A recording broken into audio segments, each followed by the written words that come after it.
Moje ime je Zdenka Zakrajšek, dekliško ime Mejačeva sem bila. Starši Jakob Mejač je bil rojen v Dolu pri Ljubljani. Mama Julija Mejač se je pisala Erzar kot dekle in je iz Most pri Komendi doma.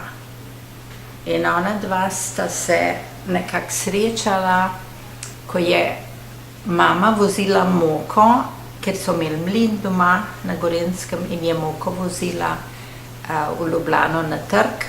Oče je bil pa financer in tam sta se ona dva spoznala in poročila in živela na Šmartinski cesti v Ljubljani. Šmartinska 7, mislim, da je bila. No, moje življenje se je pričelo v Ljubljani, seveda. In ko sem bila stara 9 let, smo šli iz taborišča. In zdaj živim tu v Clevelandu že mnogo let. Z možem Ivanom Zakrajškom sva se poročila 62. leta in imava 4 otroke, 3 sinove, 1 hčerko, sicer vsi odrasli že s svojimi družinami. Živimo tle v Kirtland, Ohio. Otroci mnogokrat pridejo domov, vnuke pa vnukinje čuvava.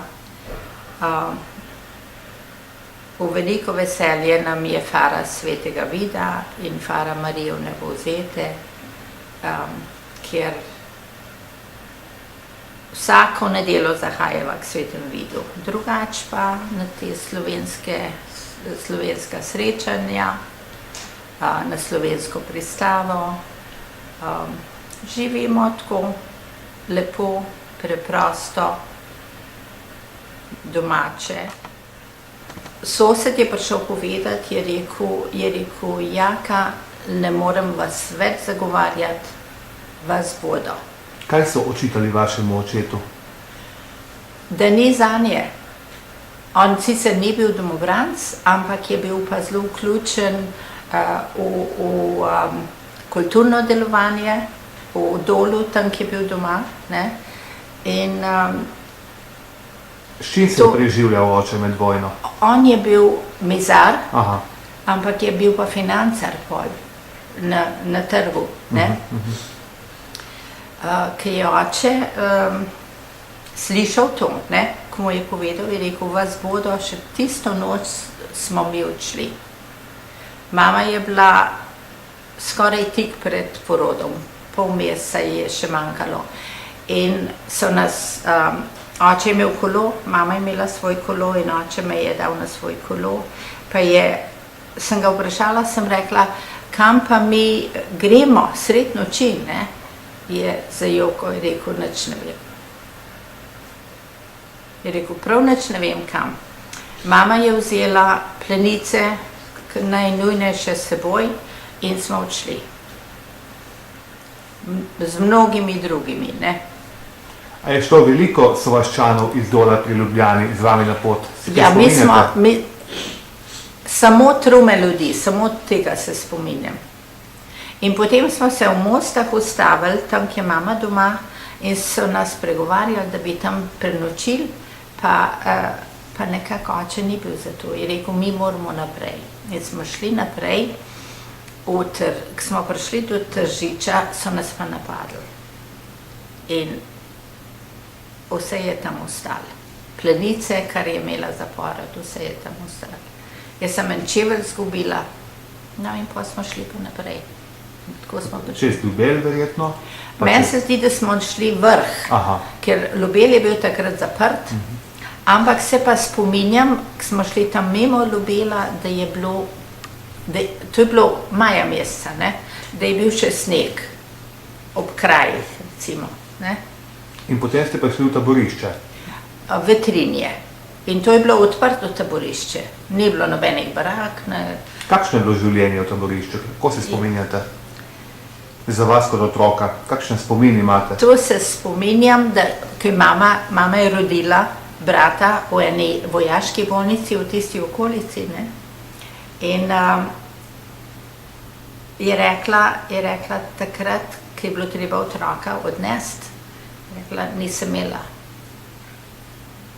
ne plenice, ne nobene reči. In je pol ena bolničarka par plenici dala, da je otroka odnesla. In ko je prišla nazaj v taborišče, je ata dal ene take plohe čez drevje, tako da je ležala tam spodaj. Jaz pa se spominjam, pa še tudi gotovi taki ljudje, ki nas dobro poznajo, so rekli, da sem imela en tak predpasnik, pa sem šla s predpasnikom, pa so mi kaj dali. Ne.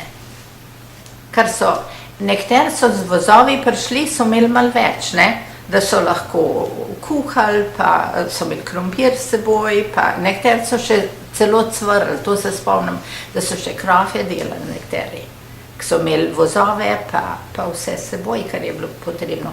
Mi smo imeli pa samo kolesa, pa nismo imeli nič, ne. In kje ste živeli? Na prostem? Na prostem, ne. In ste hodila kakšen vrtec, tam so vrtec organizirali? Nič se ne spomnim. Se spominjate? Tam je eno igrišče bilo, ampak nič kaj detajl pa ne vem. Ne. Kaj pa potem, ko so fante in može vračali v Jugoslavijo, se kaj spominjate tega? Ja, takrat, kmalu je mama prišla nazaj,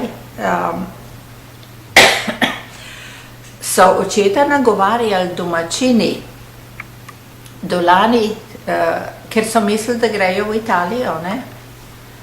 Da bodo pripravili domove za družine. In so njega nagovarjali, so rekli, ja, kaj pa ti z nam? Mama je pa prosila ga, je rekla, ja, otrok je ravno bil rojen, pa me ne boš pustil zdaj, in potem ni šel. To se pravi, mu je rešil življenje.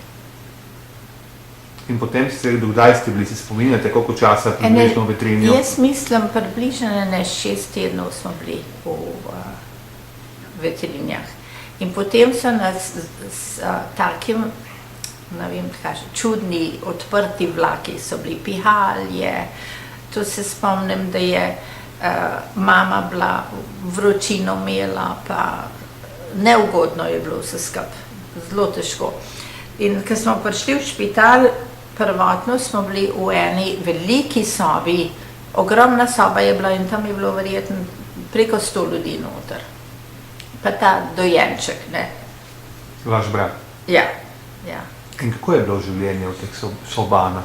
Ja, to se detajlov nobenih ne vem. Za hrano lahko rečem, da je bilo zelo, zelo začetka švoh. Kaj pa za vas, otroka, je bilo kaj poskrbljeno? Kasneje, od začetka, pa mislim, da je bilo precej švoh. Precej neorganizirano vse skupaj od začetka. Ampak kmalu so se pa ljudje, tisti, naša vodilna skupina, slovenska, ne, so pa zelo, zelo začeli organizirati, da smo imeli šole, višjo šolo, pol te male razrede,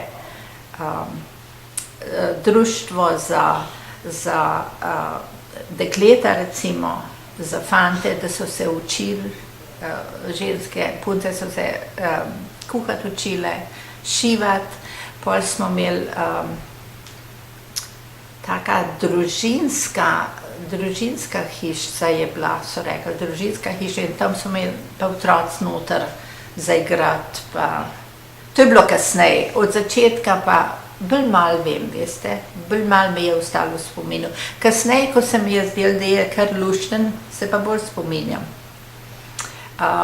Pol kulturno pa neverjeten organiziran. Pevske zbore smo imeli. Igrali se je to kar naprej. Nekateri so igre pisali, drugi so režirali, tretji so pa igrali. In to je bilo stalno nekaj, vsak vikend je bilo kaj. Pa akademije, ampak zelo na verski podlagi vse. Kaj pa vaši starši? Mama je skrbela za dojenčka, kaj pa oče? Ja, oče je pa delal, on je pa kruh vozil. Ja, ker so vse možakarje zaposlili, veste? Vsi so morali nekaj delati. Samo to vem, da je kruh vozil. In potem, kako je padla odločitev za selitev? Kako ste vi to doživljali? Ja, ko se je enkrat začel govoriti, da Argentina bo vzela družine, pa moj oče ni bil preveč, je rekel, za Argentino nisem jaz navdušen.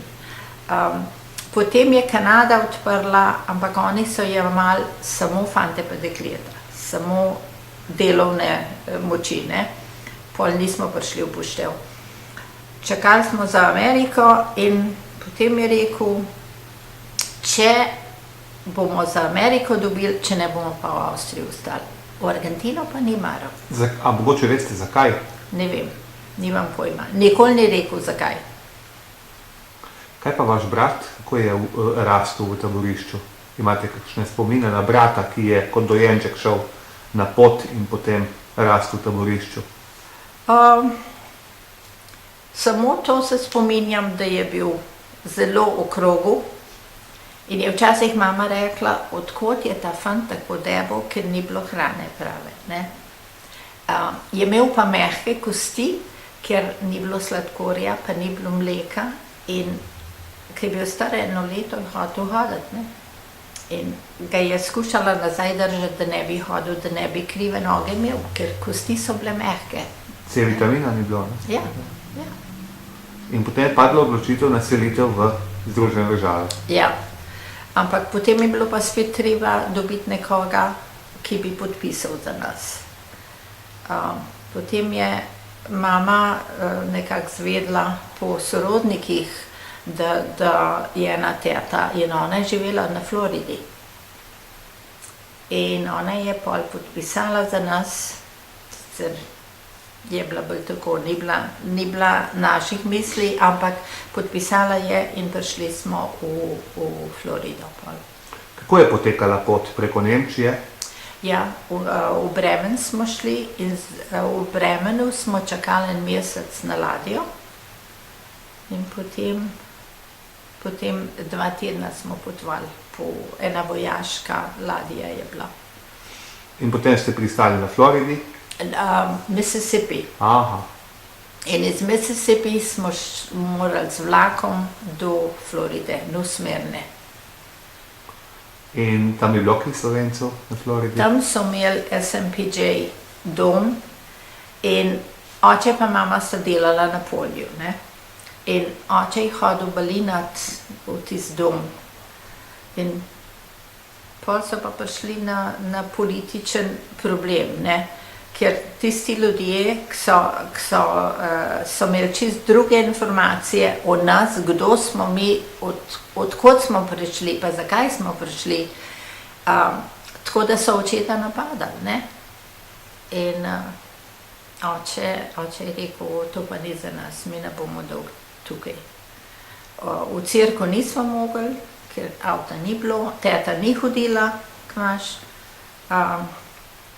Tako da čez 11 mesecev smo se preselili ali pa odselili v Cleveland, kjer je bila večina Slovencev, ki smo jih poznali še s taborišča. In potem ena samica je bila, meni se zdi, nikoli poročena ženska, ampak silno dobra in tista ženska je vsakoga vzela, kdor je prišel.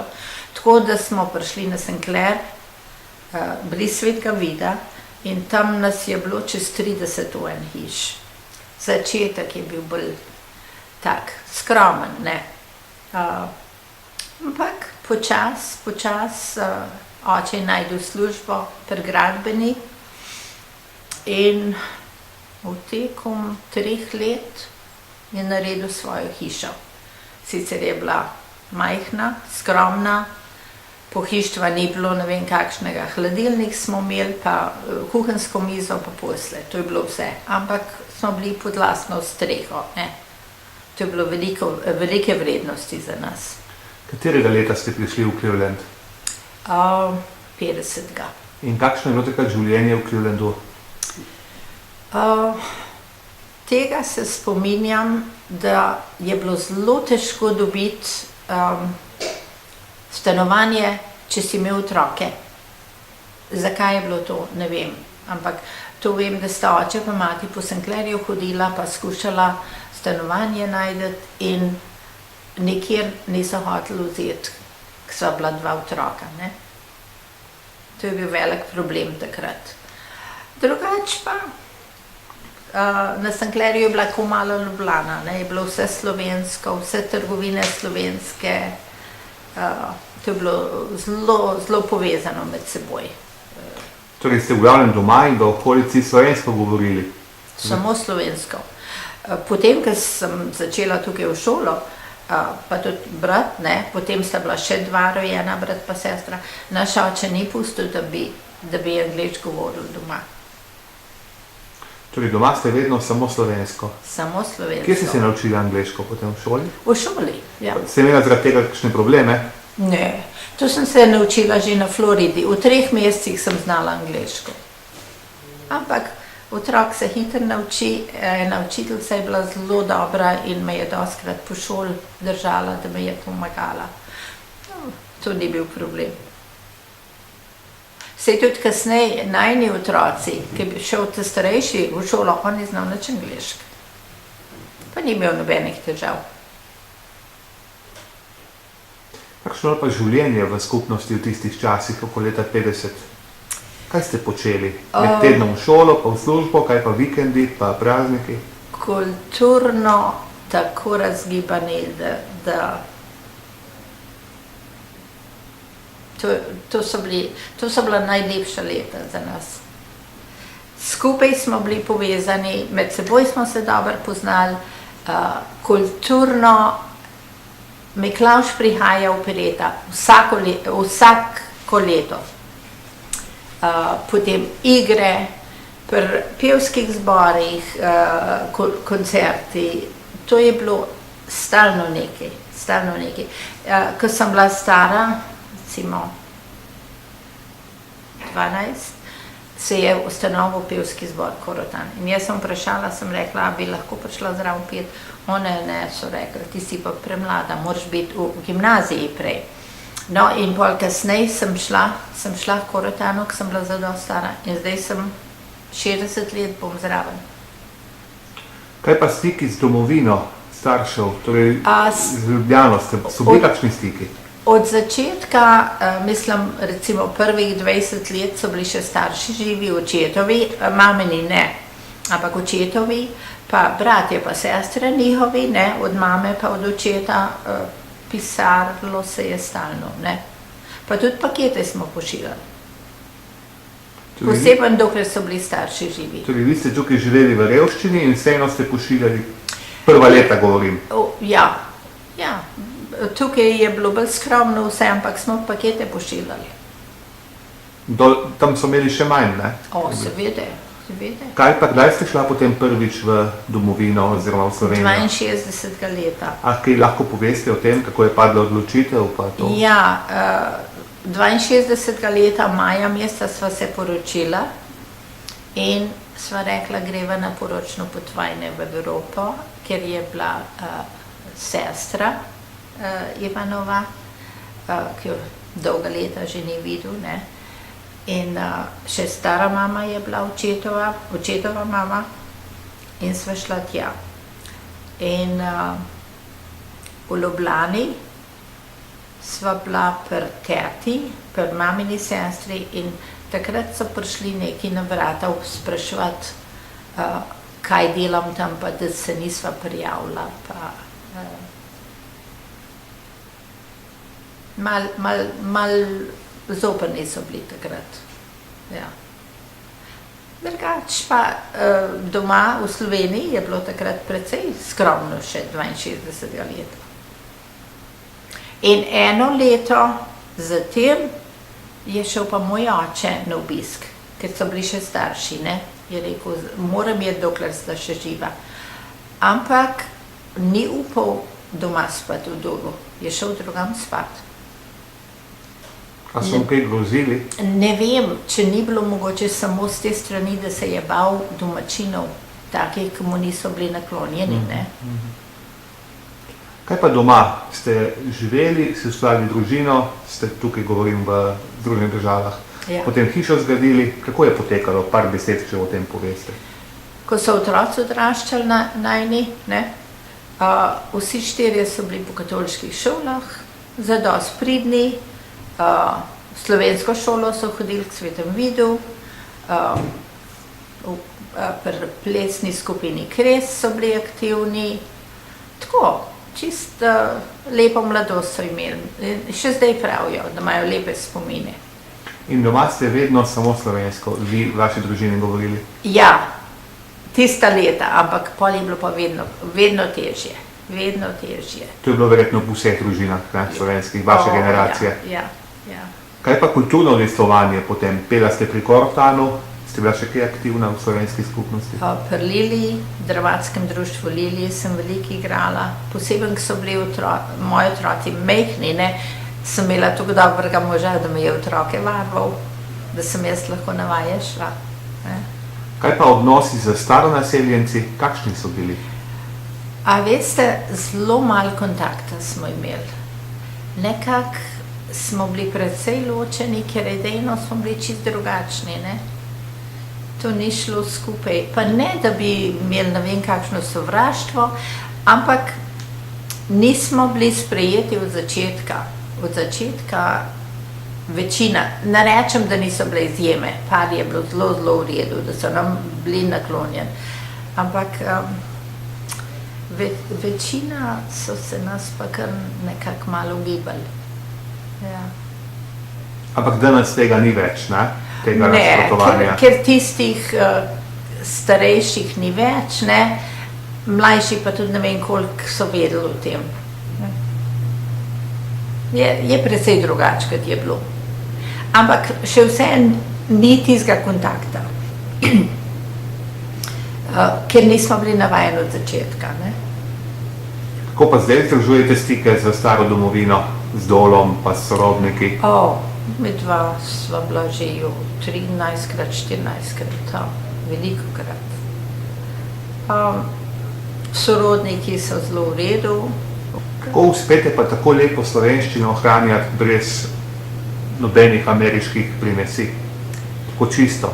Ja, jaz mislim, da je veliko pomagalo to, ker smo doma govorili, pa sem bila veliko vključena v kulturo. Posebej pri Lili, dramsko društvo. Pa tu moram povedati, da imam kontakt iz Modrovo, Anico poznate? Ja, seveda. Janko Moder je bratranec mojega očeta. Ker on je bil iz Dola. Z Dola, ja. In imam vse njegove knjige. Konec, pa vas vprašati samo še eno vprašanje, in sicer, kaj bi sporočila rojakom v domovini? Vašim sorodnikom, znancem, sosedom, nekdanjim? Naj cenijo to, kar imajo in obdržijo. A ne? Pa Boga ne pozabiti.